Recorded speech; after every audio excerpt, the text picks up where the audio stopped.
नमस्कार, कैसे हैं आप लोग। तो चलिए ज़्यादा ना बोलते हुए अपने टॉपिक को स्टार्ट करते हैं। उसके बारे में बताता हूँ कि जो ये टॉपिक है हिंदी की ध्वनियाँ, ये सभी परीक्षाओं के लिए बहुत ही महत्वपूर्ण है। वेरी वेरी इंपॉर्टेंट कहते हैं जिसे ना। तो चलिए अपना स्वमूल्यांकन करने के लिए आप इन चारों में से किसी भी ऑप्शन को टिक कर सकते हैं अपने अनुसार, जो आपको सही लग रहा हो।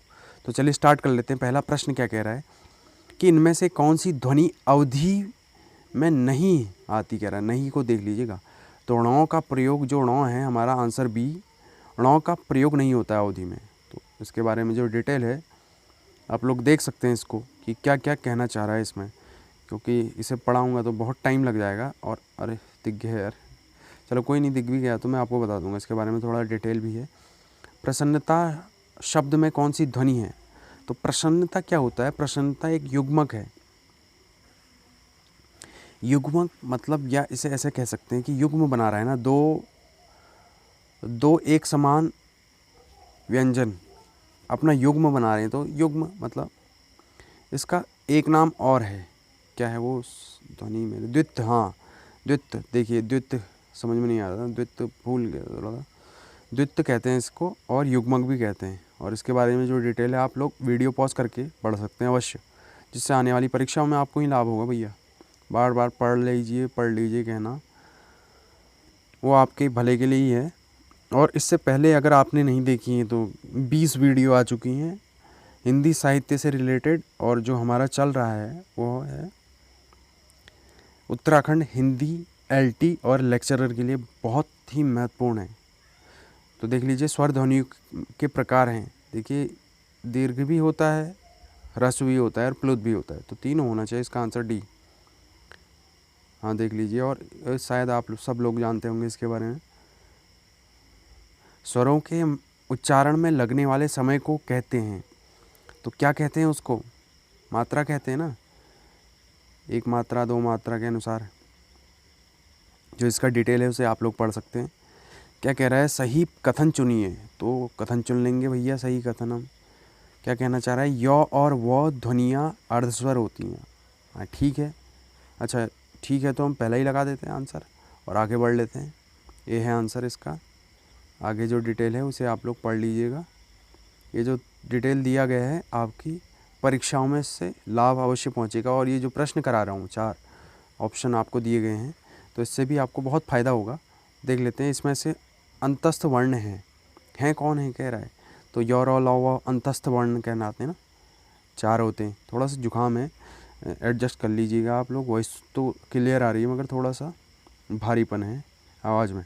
तो इसमें से कौन सी ध्वनि अंतस्थ नहीं है कह रहा है। तो य र ल व के अलावा ब है ना, इसमें ब नहीं है। इसमें से कौन सा वर्ण स्पर्श व्यंजन नहीं है कह रहा है। स्पर्श व्यंजन कौन सा नहीं है, य र ल व नहीं है ना। क से म तक का स्पर्श व्यंजन होते हैं ना। अगला देख लेते हैं, कामता प्रसाद गुरु ने ब्रह्म प्रत्यय के अनुसार व्यंजनों के कितने भेद बताएं। बाह्य प्रयत्नों के आधार पर, बाह्य प्रयत्नों के आधार पर कितने भेद बताए हैं। 2 भेद है ना। बाह्य प्रयत्नों के आधार पर कामता प्रसाद गुरु ने 2 भेद बताए हैं व्यंजनों के। बहुत महत्वपूर्ण हो जाता है। बाह्य प्रयत्न कैसे करते हैं हम, देखिए ना, हम सांस के आधार पर ना अल्प प्राण और महाप्राण 2 ऐसे बताए हैं। देखा नहीं आपने, उधर डिटेल भी दिया गया है इसके बारे में। देखिए इसको भी देख लीजिए आप लोग। अल्प प्राण और महाप्राण है, बाह्य प्रयत्नों के आधार पर 2 प्रकार हैं। और क्या है, अल्प प्राण और महाप्राण। अब जो इसका डिटेल है इसको आप लोग देख लीजिएगा अवश्य। निम्नलिखित में कंठ ध्वनियाँ कौन सी हैं कह रहा है। कंठ से क ख ग घ, क और ख है तो ये कंठ से हैं। आगे देख लेते हैं इसका, ये कंठ और तालु ये तो आप सब लोग जानते होंगे। अपने अनुसार इसमें टिक करते जाइए जल्दी से सही आंसर को। उच्चारण स्थान के स्थान आधार पर यों किसका है, यों। क ख ग घ ङ च छ ज झ यों। च छ ज झ यों में क्या आता है, तालु आता है ना। तो तालु कहाँ लिखा हुआ है, ए में है तालव्य या तालु। मूर्धन्य, अब मूर्धन्य कौन सा होता है देख लीजिए इसमें। च छ ज झ नौ तो तालव्य होता है। और उसके बाद क्या होता है, टॉ ठॉ डॉ ढॉ होता है मूर्धन्य, बी है आंसर इसका। अब ऐसे ही मैं बताते जाऊंगा, आप लोग अपने अनुसार भी टिक कर दीजिए। वो दंतोष्ट है इसका, सिर्फ वो ही दंतोष्ट में आता है, बी है आंसर। जल्दी हो जाएंगे हमारे क्वेश्चन भी इस तरीके से। निम्नलिखित ध्वनियों में कौन सा दंतोष्ट है? तो दंतोष्ट क्या बताया, केवल वो दंतोष्ट में होता है सिर्फ। हिंदी की ओष्ठ व्यंजन ध्वनि है। ओष्ठ ओष्ठ ओष्ठ से किसे बोला जाता है? पौ फौ बौ भौ को। तो इसमें क्या है? भौ है ना, आंसर सी। निम्न में से हिंदी कंठ ध्वनि है। कंठ ध्वनि कौन सी कह रहा है? कौ खौ गौ घौ ngौ है तो नहीं है, मगर हौ है इसमें। हौ भी कंठ ध्वनि है एक प्रकार की। तो देख सकते हैं आप लोग। निम्न में से ओष्ठ ध्वनि नहीं है। ओष्ठ पौ फौ बौ भौ, पौ फौ बौ भौ, पौ फौ बौ भौ मौ, चौ नहीं होगा। चौ तो क्या है? कौ खौ गौ ngौ चौ छौ जौ झौ, मुँह तालु है ना, तालु, सॉरी, हाँ तालु, हाँ। दो से दंत, दो से दो भी आता है, ऐसे भी याद कर सकते हैं आप। और वैसे इसके बारे में डिटेल बहुत सारी वीडियो मिल जाएंगी, आप लोग देख सकते हैं उसको भी, अगर आता नहीं है तो आपको। तो मूर्धन्य ध्वनि नहीं है कह रहा है, तो मूर्धन्य कौन सी है? टौ ठौ डौ ढोणो, टौ ठौ डौ ढोणो, टौ ठौ डौ ढौ, ये वाला है ढौ से ढक्कन, ये नहीं है, डी। इसको क्या बोलते हैं? उच्छिप्त बोलते हैं इसको, उच्छिप्त। ओ औ क्या है? कंठ तो हैं और ओष्ठ हैं, क्योंकि अ और ऊ से मिलाकर ओ बनता है ना, तो इसका आंसर डी होना चाहिए। और ऊ मिलाकर बनता है ना ओ। हिंदी की शौ ध्वनि कौन सी है? शौ ध्वनि कौन सी होगी? तालु होगी, तालु, आंसर भी सही लगा था, ठीक हो। निम्न में से दंत ध्वनि है। तौ थौ दौ धौ नौ है कह रहा है ना, तो तौ आया है इसमें, सिर्फ यही है। हिंदी में बौ ध्वनि है, बौ, पौ फौ बौ भौ मौ, ओष्ठ होता है ना, तो बी है आंसर। अब डौ ढौ क्या होती हैं? और इसमें से देख लेते हैं क्या लिखा है। ये मूर्धन्य उच्छिप्त ध्वनियाँ हैं। ये तालव्य, टौ ठौ डौ ढौ है ना, ये टौ ठौ, पौ फौ बौ भौ मौ, टौ ठौ डौ ढौ।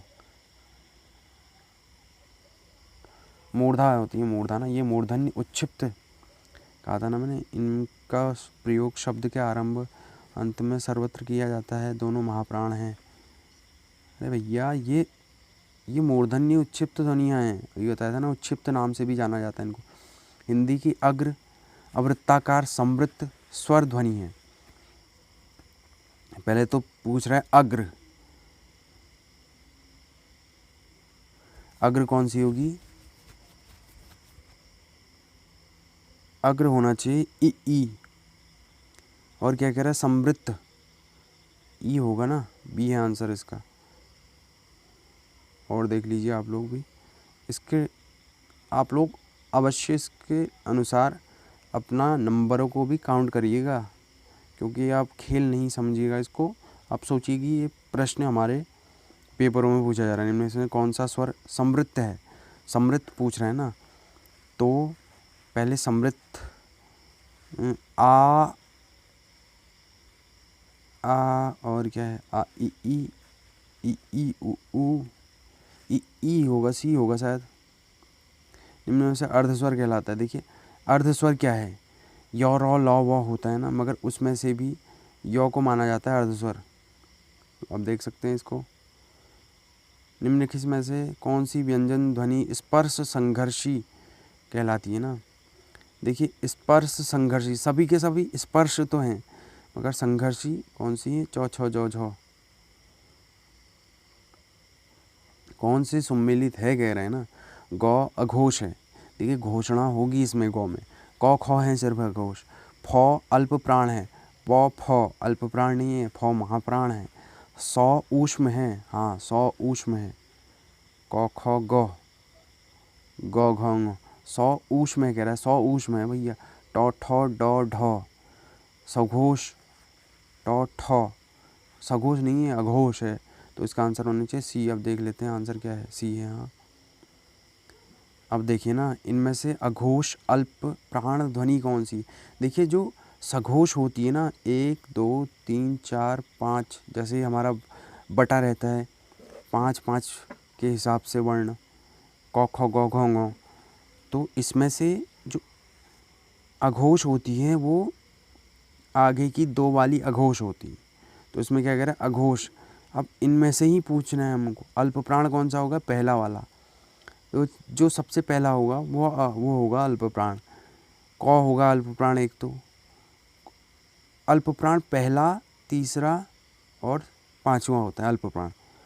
तो पहला, तीसरा, पांचवा किस में आ रहा है? चौ छ जौ भी आ रहा है, मगर अघोष नहीं है ना। चौ छ जौ तीसरे में आ गया। क और तौ ही होंगे, क्योंकि ये अल्प प्राण भी हैं और क्या हैं? अघोष भी हैं। तो इसका आंसर डी होना चाहिए। निम्न में से कौन सा वर्ण सघोष महाप्राण है? देखिए आप सघोष कैसे, एक पहला, दूसरा, दूसरा सघोष होता है, तीसरा, चौथा, पांचवा, ये और ये सघोष होते हैं पूरे वर्णों में। अब ये हम जान लेंगे कि अब ये महाप्राण कह रहा है ना, महाप्राण, सॉरी, सघोष तो तीसरे में होते हैं और महाप्राण कौन सा हमको देखना है? अब चौथा देखना है, चौथा वाला अंश कौ है। कौ तो नहीं हो सकता है, चौथा नहीं है। चौ छ जौ झौ, झौ हो सकता है भैया ये, क्योंकि टौ ठौ ये दूसरा हो गया। ये कह रहा है ना सघोष भी चाहिए और महाप्राण भी चाहिए।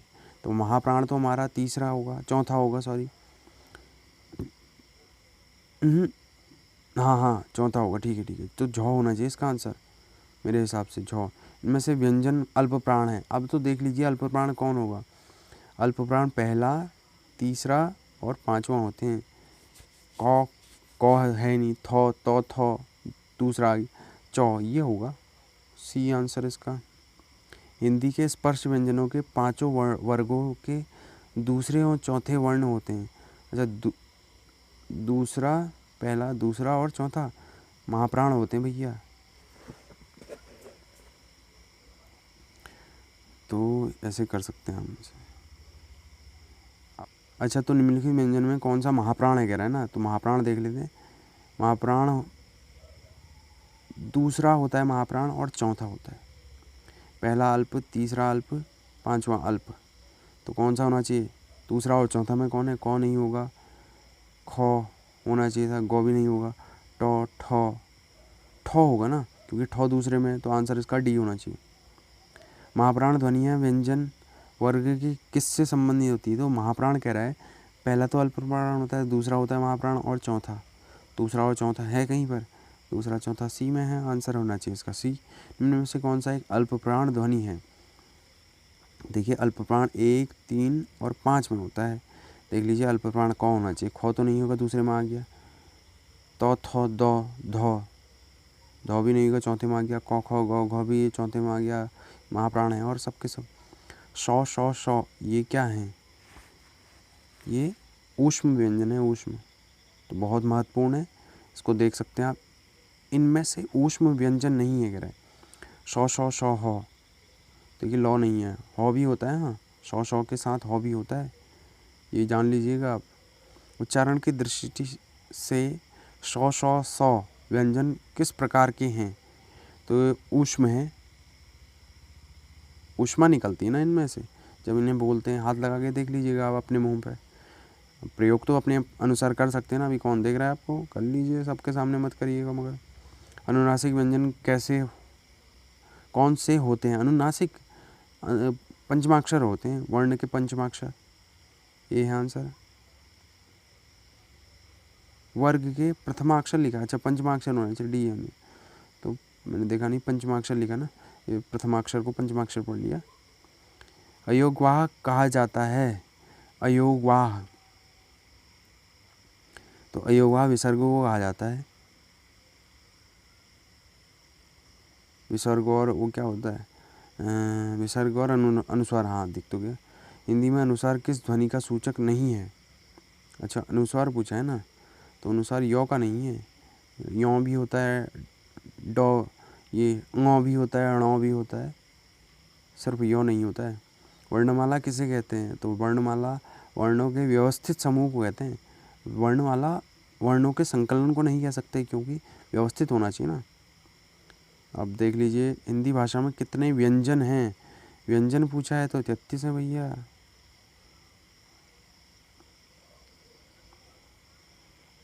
हिंदी वर्णमाला में वर्णों की संख्या देखिए टिक भी लग गए अपने आप ही। 52 है इसकी वर्णों की संख्या। ठीक है, देखिए अगला प्रश्न क्या कह रहा है, व्यंजन और स्वर के संयुक्त रूप को क्या कहते हैं। तो व्यंजन और स्वर के संयुक्त रूप को अक्षर कहते हैं। मान लीजिए मैंने लिखा क म ल। अब इसमें कितने अक्षर हैं, 3 है अक्षर। तो वर्ण कितने होंगे, देखिए क में से 2 वर्ण होंगे, क और अ। म में भी 2 वर्ण हैं, ल में भी 2 वर्ण हैं, ल और अ। तो वर्ण हो गए 6, अक्षर कितने हुए 3, 1 2 और 3। तो ऐसे करके याद कर लीजिए आप। हिंदी भाषा में कितने स्वर हैं, तो स्वर हैं हमारे 11 हिंदी भाषा में अगर आ रहा है तो। भाषा की सबसे छोटी इकाई कौन सी है, तो भाषा की यहाँ पर दिया हुआ है जो, वो है वर्ण। सबसे छोटी इकाई, भाषा की सबसे छोटी इकाई कौन सी है, देखिए यहाँ पर अगर ध्वनि दिया होता तो वो और छोटी होती, वर्ण है इसका आंसर। मात्रा स्वर को क्या कहते हैं, तो मात्रा स्वर को कहते हैं ग्रेफिम। बहुत महत्वपूर्ण है, याद कर लीजिए इसको। मात्रा स्वर को ग्रेफिम कहते हैं और इसके बारे में डिटेल ये दिया गया है जिसको आप लोग पढ़ सकते हैं अपने अनुसार, सुविधा के अनुसार अगर पढ़ना चाहें तो। देख लीजिए मात्रा स्वर को क्या कहते हैं और कैसे कहते हैं ग्रेफिम, ये आप लोग देख सकते हैं। अगला प्रश्न देख लेते हैं। श्रौ एक संयुक्त व्यंजन है, इसमें किन 2 वर्णों को सम्मिलित किया जाता है। तो श्रौ में होता है शौ प्लस रौ, है कहीं शौ और रौ वर्णों को।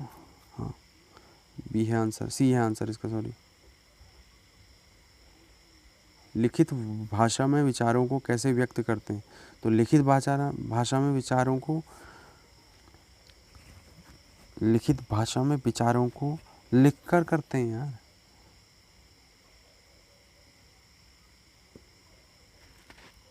हिंदी की स्पर्श घोष महाप्राण ओष्ठ ध्वनि है। देखिए सबसे पहले हमको ओष्ठ ढूंढना है। ओष्ठ कौन सी होती है, ह होती है। इसमें से तो ह दिख रहा है हमको, ओष्ठ नहीं, सॉरी ओष्ठ होता है प फ ब भ म, भ हो गया। अब तो इसके अलावा तो कोई ओष्ठ है ही नहीं, तो इसका आंसर होगा सबसे पहले हमने प फ। भ वैसे भी घोष भी है और महाप्राण भी है। प फ ब भ चौथे में महाप्राण होता है। चलिए महाप्राण भी है, ओष्ठ भी है, व्यंजन भी है, घोष भी है, स्पर्श भी है, सब कुछ हो गया। वो क व्यंजन के विषय में निम्न में से कौन सा सही है कह रहा है ना। तो सबसे पहले क एक अल्प प्राण होता है, तो महाप्राण तो 2 कट गई। और उसके बाद अघोष होता है, ये भी 2 कट गए। स्पर्शी होता है, संघर्षी नहीं होता है। ए आंसर इसका। हाँ तो चलिए प्रश्न क्या कह रहा है कि देखते हैं उसको। आधुनिक व्याकरण की दृष्टि से ब वर्ण का वैशिष्ट्य है, ब ना, तो ओष्ठ होता है, ठीक है, ओष्ठ वाले कट गए, इन दोनों में से ही आएगा।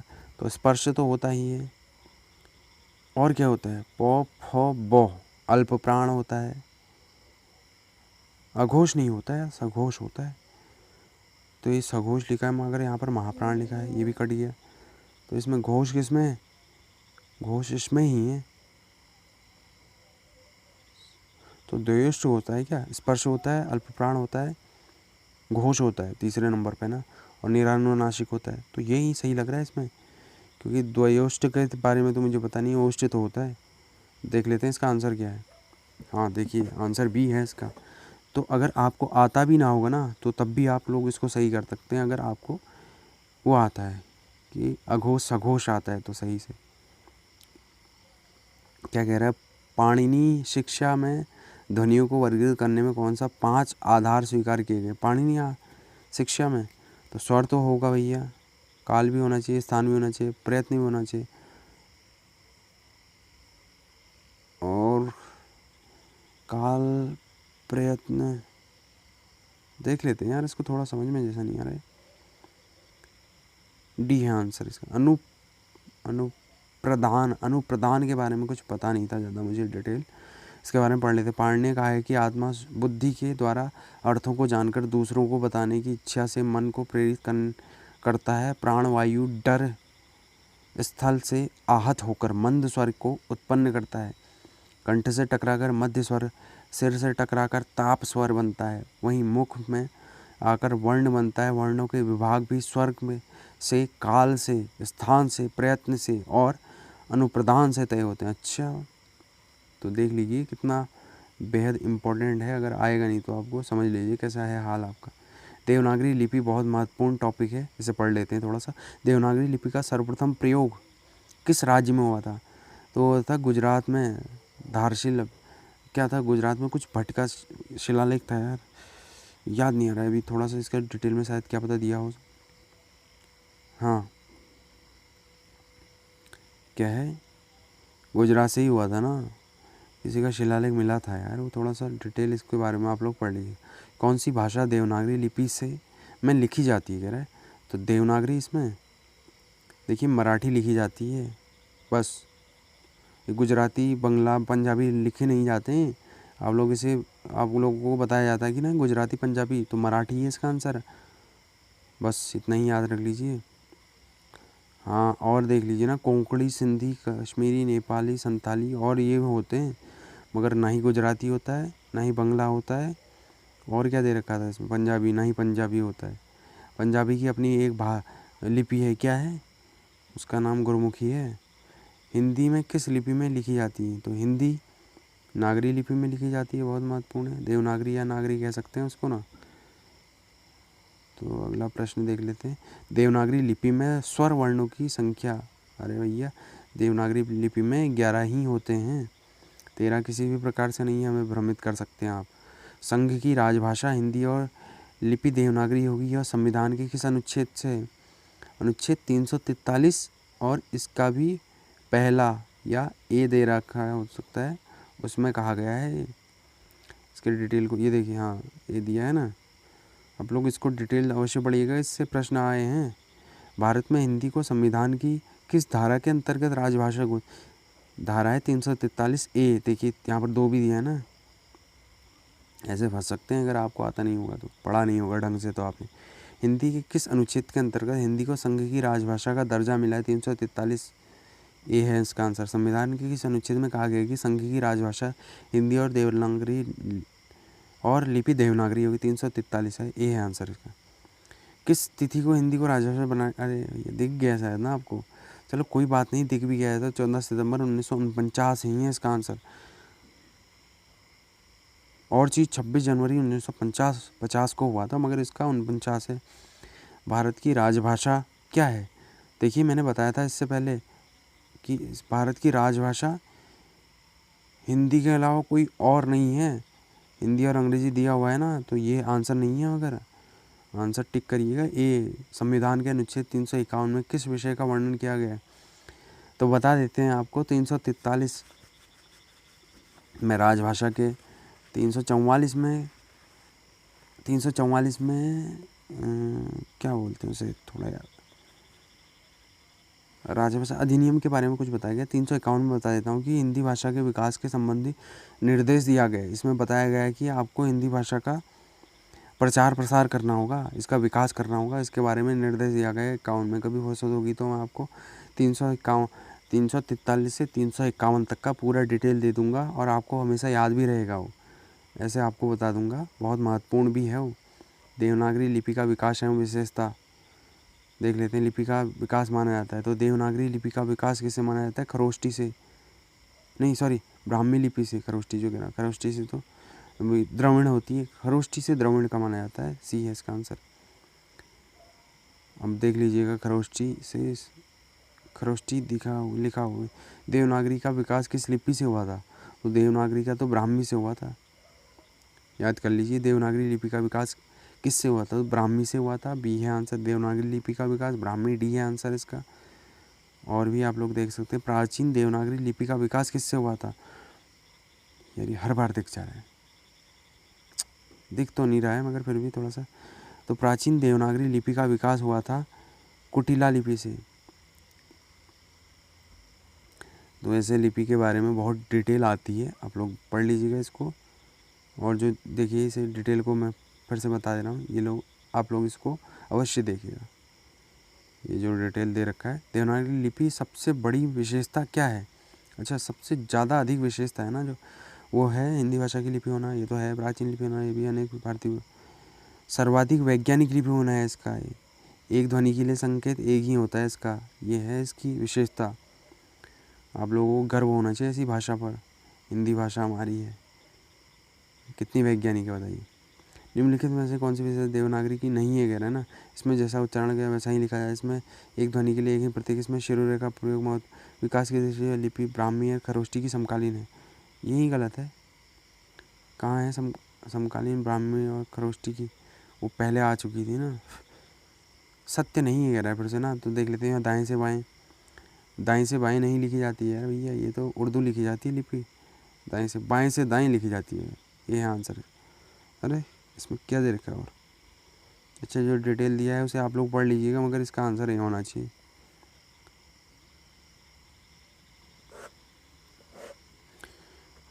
आप लोग देख सकते, देवनागरी लिपि मूलतः क्या है? देवनागरी लिपि एक अक्षरात्मक है, सॉरी हाँ अक्षरात्मक है देवनागरी लिपि। क्यों, मैं बता सकता हूँ ना आपको। देखिए अगर वर्ण देखिए ना, क म ल ये लिखा गया है ना। अब तो मैं आपको सिद्ध करके बताता हूँ। क क्या है? क में 2 वर्ण हैं, तो वर्ण 2 हो गए, तो क्या क को हम नहीं मानेंगे? पूरा क तब माना जाता है जब इसमें स्वर मिलता है। तो स्वर और व्यंजन से मिली हुई, जिसमें स्वर सहित हो उसे, या स्वर जिसमें स्वर सहित व्यंजनों को और स्वरों को मिला के बनता है ना अक्षर, तो इसे माना जाता है, इसीलिए अक्षरात्मक। तो ऐसे याद कर सकते हैं आप। लिपि त्रुटियां सुधारने के प्रयत्न। अच्छा, प्रयत्न देख लेते हैं, बहुत महत्वपूर्ण है। उत्तर प्रदेश सरकार द्वारा गठित लिपि सुधार समिति 28-29 नवंबर 1953 में को बैठक हुई थी, जिसकी अध्यक्षता किसने की थी? तत्कालीन राष्ट्रपति कौन थे? उपराष्ट्रपति थे सर्वपल्ली राधाकृष्णन। इसके उस टाइम 53 में राष्ट्रपति तो वो थे राजेंद्र प्रसाद, उपराष्ट्रपति यही थे। आप लोग देख सकते हैं इसको, डिटेल इसकी बहुत महत्वपूर्ण है। उत्तर प्रदेश सरकार द्वारा 1947 में, बहुत महत्वपूर्ण है, 1947 में देवनागरी लिपि सुधार समिति के अध्यक्ष कह रहा है। अब अध्यक्ष पूछ रहा है ना, तो आचार्य नरेंद्र देव थे इसमें, याद कर लीजिएगा इसको, बहुत महत्वपूर्ण। नागरी लिपि सुधार समिति के संयोजक पूछ दिया, काका कालेलकर हैं इसके संयोजक, बहुत महत्वपूर्ण है। संयोजक पूछा है अभी, याद कर लीजिएगा, ना ही अध्यक्ष पूछा है ना ही कुछ, संयोजक पूछा है, बहुत महत्वपूर्ण है। इसका डिटेल भी दे रखा है, वो आप लोग देख लीजिए। किस विद्वान ने देवनागरी लिपि के स्थान पर रोमन लिपि स्वीकार करने का सुझाव? एक थी ना हमारे वहाँ सुनीति कुमार चटर्जी, बेकार सी, उन्होंने कहा इसके स्थान पर रोमन। कैसे ले लो भैया, अगर आप भारत में रह रहे हो, आप अपनी लिपि का सम्मान नहीं करते, तो आप बदनाम भी नहीं करते ना कि रोमन लिपि स्वीकार कर लो करके। अपनी भाषा से प्यार होता तो आप ऐसी बातें नहीं करते बिल्कुल भी। तो बहुत गुस्सा आता है मुझे ऐसे लोगों को देख के, चाहे कोई भी हो। देवनागरी लिपि और 12 कड़ी का सुझाव किसने दिया था? तो काका कालेलकर ने दिया था सुझाव।